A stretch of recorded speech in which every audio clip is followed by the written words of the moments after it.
Hey guys, welcome back to another video. Today we're going to be taking a look at the 2024 presidential election if Donald Trump were to win the popular vote scenario. And as we all know, Democrats have won the popular vote in 7 of the last 8 elections. So it's rare when you see a Republican candidate for president win the popular vote if it's not a midterm year. But before we get started, make sure you guys are subscribed and click the bell so you don't miss out on any of my content. Also, we have memberships, so you can find a link to that in the description section. Back to the topic of today's video. I'm going to be filling out the 2024 electoral map between incumbent President Joe Biden, who will be facing off the former President Donald Trump in a rematch, in a scenario in which Donald Trump were to win the popular vote, which he has not done in 2016, and he also lost it in 2020 by, I believe, 4%. And 2016, Hillary Clinton won it by 2%, I believe. Tell me if I'm wrong. So, if Donald Trump were to win the popular vote, you would see usually safe, solid blue Democratic states, they would actually be considered likely. For example, states like New Jersey would be likely instead of safe for Biden. Even New York, if Donald Trump were to win the popular vote. Even Washington State would be likely. You saw a poll that had Trump up by 5 in this state. And don't get me wrong, that poll was a disaster, and that's obviously not going to be accurate. Trump is not going to win Washington State by 5 points on Election Day. And it surveyed, I believe 600 people. So that's obviously not going to happen. But you can get an idea. And with Republicans gaining in terms of voter registration in some of these swing states, that's going to help Donald Trump in the long run, especially with the popular vote.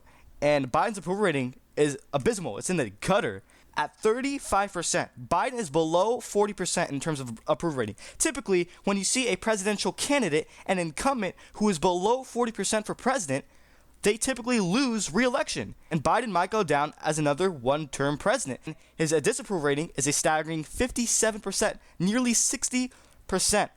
That's how disapproved of Joe Biden is. And you take a look at New Jersey, for example. His approval rating is at 40%, so it's obviously not good, but it's still slightly better than any other state. For example, in Arizona, his approval rating is at 31% compared to a state like New Jersey, where it's at 40%. So there is a difference there. And Donald Trump had a rally in New Jersey. He was very successful, got around 100,000 people, if that's the real numbers. And considering that, obviously not everybody from there is from New Jersey. Some people were even from Pennsylvania, eastern Pennsylvania, which would actually help in that state as well, in which Joe Biden is disapproved of by 59% in the state of Pennsylvania. And if Donald Trump were to, gain in terms of, new voters in the state of New Jersey, it would become likely for Joe Biden instead of safe. This is a state that Biden won by double digits of, nearly 16 points back in the 2020 election. So if Donald Trump were to, swing the state roughly 6 points to the right, then it would become a likely margin for Joe Biden, even though he's still comfortably going to win the state. And recent polling have shown that Biden's only going to win New Jersey within somewhere between 5 to 7 points. That's according to the latest polling that we have from the state. And that is not good news for Joe Biden, considering that he's up by 6 points on average in New Jersey, and he recently won it 4 years ago by, 16 points. That is not good news. And now, as for New York, you saw what happened. Trump had a rally in the Bronx there, and he got a lot of people to show up. And some people are arguing that the crowd was not that much people, and others were saying there was a lot of people in the crowd. And, people are saying, different things. But it doesn't really matter. At the end of the day, New York is going to be closer than where it was 4 years ago. And you saw what happened in the 2022 midterms. Kathy Hochul almost lost in the governor's race. She won by 6 points in a state that voted for Biden by 24%. And it went to Kathy Hochul by 6 points on the governor's level. That is, disaster for her. And Lee Zeldin almost won this state. I'm not saying Donald Trump would perform better or as good as Lee Zeldin would, but it still will be closer. I think we can all agree with that, even though Biden's still more than likely going to win New York at the end of the day. Biden's probably going to win it by, I would say, 10 points in 2024. And especially if Trump wins the popular vote, then it will definitely be, somewhat close. But still, Biden is expected to win that state at the end of the day. And then states like Iowa would be safe for Trump. I think he's going to win that by double digits. Ohio would be safe for Trump as well. He's going to win that by 10 percentage points if he were to win the popular vote. And then a state like Texas would be likely for Trump. I think he should win that by 7 to 8%, considering the border crisis. And immigration is just a disaster. And Texas is a border state, so people are getting impacted by this. And considering that the border crisis is a #1 priority issue to a lot of these voters, if that's true, then it's probably going to negatively impact the race for Joe Biden in favor of Donald Trump. And so record, illegal border crossings and whatnot. So that's obviously not going to go well for Joe Biden at the end of the day. And then Florida is going to be safe for Donald Trump in a scenario in which he were to win the popular vote. I think he should be able to crack double digits. I mean, DeSantis got 19 points, almost 20% in this state. And before that, he only won it by 2%. So Florida is shifting heavily in favor to the right, in favor of Republicans. The state entirely just abandoned the Democratic Party. Republicans now lead by almost 900,000 in terms of registered voters. And considering that they led in terms of voter registration by 800,000 less, and now they lead by nearly 900,000, goes to show you that the state is heavily favoring Republicans. And Hispanics in the state have shifted towards the right. Cuban Americans, I mean, you take a look at Miami-Dade County, it went to Biden just 4 years ago, but it flipped to DeSantis. So Trump is on track to, flip Miami-Dade County as well. And if that's the case, then Florida would be solid red for Donald Trump in 2024. In my opinion, states like Colorado and New Mexico would be likely for Biden, even if Trump wins the popular vote. I still don't see a pathway for Trump to win a state like New Mexico, for Trump to, flip a state like Colorado. I just don't see it. At the end of the day, I think Biden's going to win both of those states by a margin of 7 to 10%. At the end of the day, Colorado has just shifted towards the left, even though it's still a pretty much Democratic swing state.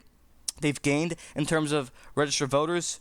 As far as New Mexico goes, Albuquerque is a strong Democratic stronghold. So at the end of the day, I just don't see those states being competitive or close at all for Trump to overcome at the end of the day. Even if he wins the popular vote, Biden's still comfortably going to win both Colorado and New Mexico in 2024. And then as for Minnesota, even if Trump were to win the popular vote, I still think Biden is going to win the state by roughly a couple points, maybe 2 to 3% in 2024. And considering that, obviously, what happened back in 2020, we had all the BLM riots, we had George Floyd, and just, the entirety of Minnesota just trended to the left in favor of Biden, and he ended up winning it by 7 points. Now, he's not going to win it by 7 points this time in 2024. It's going to be a whole lot closer. But still, Ronald Reagan couldn't even win Minnesota when he won 49 states. So you think Trump's going to? I mean, he can. But will he? I don't think so. Even if he wins a popular vote, I think Biden's going to win Minnesota. But it's going to be a whole lot closer considering that we don't have what happened with George Floyd. That's not going to happen. So, yes, Minnesota will be, close than it was in 2020. And then as for Virginia, this is a state that Biden won by 10 points back in 2020. And I think it's going to be a whole lot closer this time around 2024. Considering that there's no COVID, we have more third-party candidates that can go in favor of Donald Trump. Obviously, the main reason why Trump lost in 2020, or one of the reasons, was because he was limited. We did not have as many third-party candidates as we do now. And it helped Trump in 2016, especially in the Rust Belt. And so I think at the end of the day, Biden's going to win Virginia by 5 to 6 points. So, arguably a lean to likely margin. And obviously, Trump got endorsed by the governor here, Glenn Youngkin. So that can obviously help Trump, and it'll sway the race in favor of Donald Trump. But still, even if Trump wins a popular vote, I think Virginia would go to Biden by a lead margin at the end of the day. And in states like Nevada, even Arizona, another border state just like Texas, the border's just a disaster. And if voters are impacted by this, it's just not going to go in favor of Joe Biden. For example, Biden has an approval rating of 31% in the state of Arizona. That is losing numbers. That is not winning numbers. And he's disapproved of by over 60%. This is not good news for Joe Biden. So you think a presidential candidate who's approved of by 31% is going to win the state of Arizona? I just don't see that. And then as for Nevada, it's basically the same. He's underwater by a net negative 28 points. That is losing numbers. That's not winning numbers. And so at the end of the day, Trump's going to win Nevada by a lean margin, as well as Arizona, if he were to win the popular vote. I think he's going to win Nevada by roughly 2%. And as well as Arizona, he's going to win that by probably 3%. At the end of the day, if he does win the popular vote. And Republicans have gained tremendously in terms of voter registration. They've gained 50,000 new voters in the state of Nevada. And if they can flip Reno County or Washoe in that region of Nevada, I think Trump can do, he's on track to win the state. And if Biden does not perform as well as he did in 2020 in Clark County or the Vegas area, I think Trump is probably going to win the state. I mean, obviously, Trump doesn't have to flip Clark County, but what he can do, is wind down the numbers. And if Biden underperforms, he still may win Clark County, but that's not enough to hold the state blue.